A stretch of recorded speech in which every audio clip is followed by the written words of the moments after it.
in every life, there are moments, there are determining moments that all your values and beliefs are going to be tested. And it depends on you whether, how to pass that test.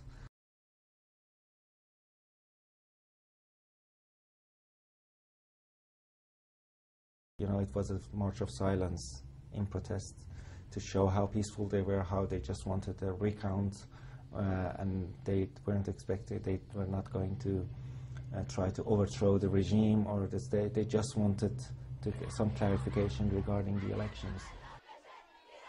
A day after the Supreme Leader of Iran declared officially that no more demonstrations were allowed in protesting against the election results, a huge crowd were gathering in one of the main squares of Tehran. They met the police, they were dispersed by the police, and about 20 people moved in the small alley that leads to where our office is located. I asked my colleagues to join me, and I told them, let's go back.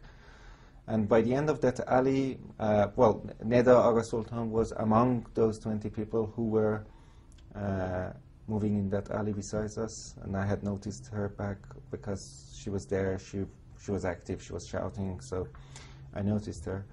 And in the end of the alley where people just waited, you know, a little bit confused, they didn't know where to go, what to do exactly. In that confusion we heard a blast, and then I noticed that blood was gushing out of this lady's chest, and I realized that she was shot.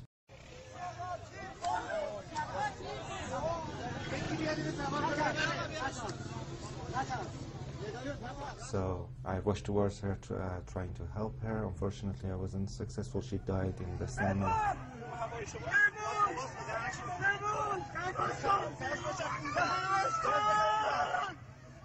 I knew there would be violence, but I never believed that it could be to this extent. You know, I thought that they would start beating people, they would start arresting people, but shooting them in the chest, shooting civilians, unarmed civilians in the chest, in the eye, in the head, I could have never imagined that.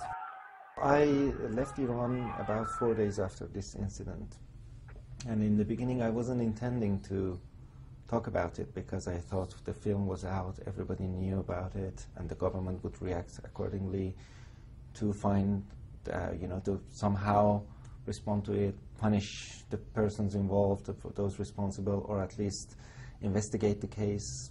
But when I left Iran, I realized that that wasn't the case, and the government was denying the whole thing.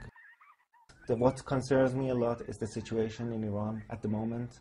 All those people who have died, I don't want those bloods to have been shed in vain.